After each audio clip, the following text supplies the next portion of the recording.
फिलहाल हम जंतर मंतर पर मौजूद हैं और लगातार आप लोगों को दिख रहा है धरना जारी है। पहलवान अपनी मांगों के लिए बैठे हुए हैं। मांग क्या, उनको न्याय चाहिए, उनको न्याय नहीं मिल रहा। बदले में उनको लठ मिल रहे हैं, बदले में उनको गंदी गालियां मिल रही हैं और अपमान मिल रहा है। हमारे साथ कुछ साथी मौजूद हैं जो जंतर मंतर धरने पर पहलवानों के समर्थन में आए हैं। सबसे पहले मैं सबको राम राम करना चाहूँगा। सर राम राम। राम राम, जय भीम। जय भीम। क्या आप एक बार अपना नाम बताओ। मेरा नाम वीर सिंह है जी। जी, मैं आपसे सीधे सीधे एक सवाल पूछना चाहूँगा। बड़े एक सवाल इनके साथ उठाया गया है कि ये जो लड़कियां यहाँ बैठी हैं, ये जो पहलवान यहाँ बैठे हैं, ये बस एक जाति के हैं, ये देश के पहलवान नहीं है। आपका मानना क्या है? मेरा मानना है ये देश की बेटियां हैं, देश का सम्मान है। भीम आर्मी आज़ाद समाज पार्टी का एक एक सिपाही इनके साथ खड़ा है और 3 बजे से भाई चंद्रशेखर जी पहुँच रहे हैं। तो लड़ने मरने के लिए तैयार? बिल्कुल तैयार हैं। और सुनो, अब ये सारी बातों का जिम्मेदार हम एक ही आदमी को मानता हूँ मैं। जब वोट के लिए रैली कर रहे थे तो क्या कह रहे थे, बहनों भाइयों कैंडिडेट मत देखना, सीधा वोट मेरे पास आएगा, मैं हर चीज़ का जिम्मेदार हूँ। आज वो जिम्मेदारी कहाँ गई? हमारी बहनें बेटियाँ बैठी हैं, 12 दिन हो गए, रात को बिजली काटी जाती है, खाने पीने की चीज़ों को रोका जाता है। आपका लोकतंत्र खतरे में है। ये संघ की सरकार है, इस संघ की सरकार को बदलिए और लोकतंत्र को बचाइए। हर एक की ड्यूटी है ये। भाई साहब राम राम। राम राम भाई। सर मैं आपसे एक सीधे सीधे एक सवाल पूछना चाहूँगा। सर आप भी थोड़ा आगे आ जाओ। जब कोई भी देश की बेटी या बेटा कोई भी किसी भी फील्ड में मेडल जीत के लेके आता है तो क्या आप लोगों को तब खुशी होती है, क्या यार हमारे गांव की नहीं है, नहीं यार हमारे जाति की नहीं है, ये तो हरियाणा की ही नहीं है, ये तो बिहार की नहीं है, ये तो यूपी की नहीं है, तो ऐसा होता है या वो मेडल देख के खुश होते हो? भाई ऐसा है, खुशी होती है। मेरा नाम अजय गुज्जर है और जब कोई भी लड़की है, मैं आपको बताऊं एक देसी भाषा में, तुम भी देसी हो हम भी देसी हैं, तो एक देसी भाषा में बताऊं, जब गांव की लोंडिया आवे है ना गांव में, तो उसे क्या कहें, पूरे गांव की लोंडिया रहे, वो किसी नाम की नहीं रहती भाई फलाने की है। तो भाई ये हमारे देश की लड़की हैं पूरे, ये किसी प्रदेश की नहीं, किसी की नहीं, किसी गाँव की नहीं, ये पूरे प्रदेश की ये पूरे देश की लड़की हैं। जी बिल्कुल। ये बात भाई साहब मेरे समझ में नहीं आ रही। आप भाई साहब एक बार आपसे बात मैं करना चाहूँगा कि भाई ये कह रहे हैं कि ये जो आरोप हैं ये झूठे हैं। क्या इस तरह के आरोप, सेक्सुअल हरासमेंट के आरोप, क्या किसी को झूठे लगाते हुए शर्म नहीं आती होगी? नहीं, वो स्मृति ईरानी बताएंगी भाई। एक बार आवाज़ उठा के देख लेना, स्मृति ईरानी है उनके पास, जो सिलेंडर लेके छत पे ऐसे डोलती है, सड़कों पर डोलती है, वो एक बार लगा के देख ले कि यौन शोषण का क्या एक्ट होता है, क्या मुकदमे होते हैं और कौन सा इसमें जो गलत बता रही हैं या सरकार जो कुछ लोग गलत बता रहे हैं, आके एक बार लगा के तो देख लें इस यौन शोषण को अपने ऊपर, जब पता लगेगा। अभी पूछा था आपने अजय भाई से कि ये बहन बेटी हरियाणा की हैं, ये बहन बेटी हरियाणा की नहीं है, पूरे देश की बेटी हैं। जब 2011 में वर्ल्ड कप भारत ने जीता था तो हम धोनी को नहीं जानते थे कहाँ का धोनी है, लेकिन भारत ने जीता, बस हमारा ये गर्व था। कैप्टन था। हाँ, वो हमारे देश का कैप्टन था, बस कैप्टन था वो। आज जो विराट कोहली अच्छी कवर ड्राइव खेलता है ना, वो देश के लिए खेल रहा है। वो आईपीएल बंद करो ना, हम चाहते हैं आईपीएल बंद करो, तुम देश के लिए खेलो सब लोग।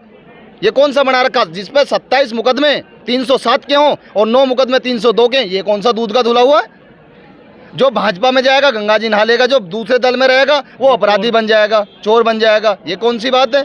मैंने एक विनेश फोगाट से कल एक इंटरव्यू में सवाल पूछा था कि बहन जब जो ब्रजभूषण शरण है जो अध्यक्ष हैं वो कहते हैं भाई मैंने कुश्ती को ऊंचे सिरे पे लेके गया हूं, मैंने उनसे पूछा कितना ऊंचा वो लेके गया, तो उन्होंने एक जवाब दिया था, आप उसके मायने जानना कि भाई जब हम आए, ब्रजभूषण जब अध्यक्ष बना उस टाइम पे कैंप में आधी लड़कियां यूपी की होती थी, आधी हरियाणा की, कुछ पंजाब की होती थी, कुछ महाराष्ट्र की होती थी, लेकिन आज सिर्फ एक का दुक्का लड़की उत्तर प्रदेश की होती है। अगर वो इतनी ऊंची लेके गया था तो वो लड़कियां कहाँ चली? लेके गया हमें पता, अब वो ऊंची इतनी लेके गया कि विदेश तक पहुंच गया मामला। हर देश में ये पता है कि यौन शोषण, यहाँ हमारे यहाँ पे ओलंपिक खिलाड़ियों के साथ भी यौन शोषण होता। इतना ऊंचा लेके गया, बताओ लेके गया नहीं? पर देश में, पूरे देश में कितनी थू हो रही है हमारे देश की। देश के अंदर एक हरियाणा राज्य ऐसा जिसके ऊपर हम छाती से गर्व करते हैं कि हरियाणा में ऐसे ऐसे प्लेयर पैदा होते हैं। हम उत्तर प्रदेश से आते हैं, हम गर्व करते हैं, क्योंकि ये जो मंत्री हैं या अध्यक्ष हैं ये गोंडा से आते हैं, ये वहीं यौन शोषण कर लेते हैं, वहीं टिका देते हैं। कौन आगे जाएगा जब वहीं जिले में उधेड़ दें उन्हें?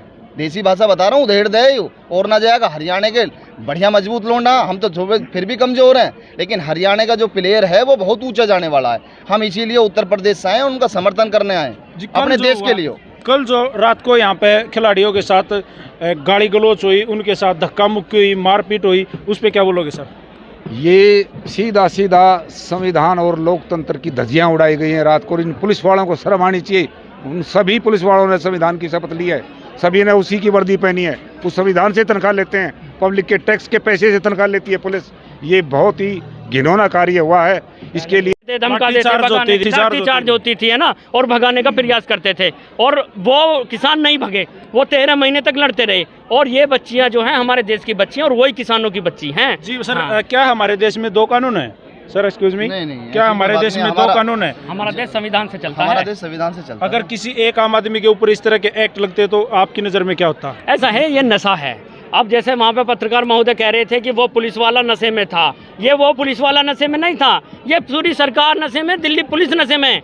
अगर नशे में ना होती, एक पोस्को एक्ट लगने के बावजूद भी मात्र 1 घंटे में गिरफ्तारी होती है। अब तक 5 दिन में गिरफ्तारी नहीं हुई। अगर सत्ता का नशा ना होता तो वो गिरफ्तारी हो जाती। ब्रजभूषण शरण तो सरेआम मीडिया के सामने कहते हैं भाई एक सिंगल सिपाही भेजो, मैं उसके साथ चलने के लिए तैयार हूं। तो क्या दिल्ली पुलिस में इतनी ताकत नहीं है? क्या उसके पास ऐसा कोई सिपाही नहीं है? उसके आका जो है ना, आका है ना, आका जो है उसके आका बैठे हैं, उसे पता है।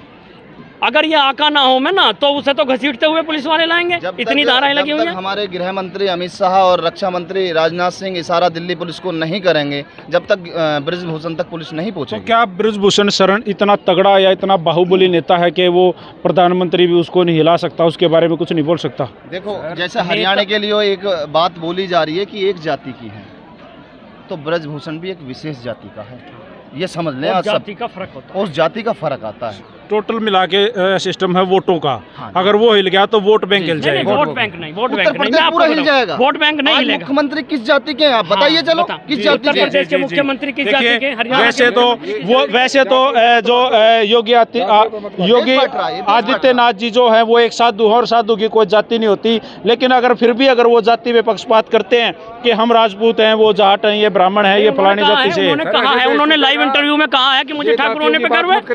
नहीं भाई, जो क्यों मुख्यमंत्री ने कहा है कि मुझे ठाकुर होने पे गर्व है। कौन कहता है कि वो महाराज है? बताओ आप। अगर महाराज होता तो ऐसे कृत्य होते कि हाथरस वाला कांड होता? बताओ, हाथरस वाला कांड कितना घिनौना था, आज तक हुआ? और बात जाते कि मैं गुजर हूँ, भाई गुजर है, हमारे वाल्मीकि समाज से हमारे बड़े भाई खड़े हैं, सब समाज से हैं, मुस्लिम समाज से हैं। बात करो सर। हाँ, बात करो। Hello sir, Ram Ram sir. जी, जय भीम, जय भारत, जय संविधान। सर, क्या लगता है कि भाई जब भी हमारे देश में कोई न्याय के लिए खड़ा होता है तो उसको एक जाति का नाम देकर उसको दबा दिया जाता है, ऐसा होता है ना? मैं पहले आपको एक बात बता देना चाहता हूँ। एक नारा था भाजपा का कि जो है बेटी बचाओ बेटी पढ़ाओ, तो हम लोग उस नारे को समझ नहीं पाए। वो ये कहना चाहते थे कि भाजपा के लोगों से बेटी को बचाओ। भाई, बेटी बचेगी तभी तो पढ़ेगी, लेकिन हमें पता नहीं था कि बेटी बचाने की बात किससे कर रहे हैं। हमें पता था कि भाई ये भाजपा के लोगों से हमें अपनी बहन बेटियों को बचाना पड़ेगा। आज जो ये बैठी हैं रोडों पर, आज जो ये अपने इंसाफ के लिए लड़ रही हैं, आपको सोचने की बात है कि एक ये तो बहुत सक्षम हैं जिन्होंने जो है अपने देश का सम्मान जो है बाहर देशों से भी बढ़ाया, ठीक है ना। आज जो एक लड़की हैं, आज के टाइम में तुम पूरे देश के प्रदेश के मामले उठा के देख लो, चाहे वो हाथरस वाला हो, चाहे राबिया सैफी का मामला हो, नागल का मामला हो, अन्य ऐसे पता नहीं हज़ारों मामले हैं जो हमारी बहन बेटियों के साथ में जो है उत्पीड़न होता है, यौन शोषण होता है। तो ये तो बहुत सक्षम लड़कियां हैं जो आज अपनी जो है बहुत हिम्मत को, मैं इनको सल्यूट करता हूँ, इनको जो है इनके जज्बे को मैं सलाम करता हूँ कि आज अपनी जो है आवाज़ लड़ने के लिए खुद बैठ गई। हज़ारों बेटियाँ ऐसी हैं जो उनके साथ में इस तरह के मामले होते हैं, लेकिन वो घर बैठी रहती हैं, कोई उनकी आवाज़ बनकर उठाने के लिए तैयार नहीं है। तो आज सोचने की बात यह है कि जो इन बेटियों के साथ में जो रात के अंधेरे में चुपके से किया गया है, वो एक बहुत ही गलत अपराध है। वो दिल्ली पुलिस हो उसमें या कोई भी प्रशासन के लोग हो, बहुत गलत तरीके से ये काम कर रहे हैं। ये छोड़ दें। भीम आर्मी आज़ाद समाज पार्टी इन पहलवानों के साथ है। अगर इन पहलवानों का खून बहेगा तो ये ध्यान रखना, दिल्ली पुलिस की गोली खाने के लिए पहले भीम आर्मी का कार्यकर्ता खड़ा है। जी, धन्यवाद। तो भाई देखिए, वीडियो आप लोगों ने देख ली। सबसे पहले मैं कहना चाहूँगा, इस वीडियो को शेयर करो। अगर इन बहनों को न्याय दिलाना है तो इस वीडियो को शेयर करो, क्योंकि देखिए अगर हम आज भी चुप रहे तो भाई कोई भी अपनी बाण बेटियों को घर से बाहर निकालता हुआ डरेगा कि भाई सामने कुछ भी हो सकता है। पता नहीं कितने शैतान किस किस बेस में बैठे हुए हैं, किस पे भरोसा करें। वीडियो आप लोगों ने देख ली, भाई वीडियो को शेयर कर दो। सारे भाई राम राम, जय हिंद, जय हरियाणा, सत्यमेव जयते।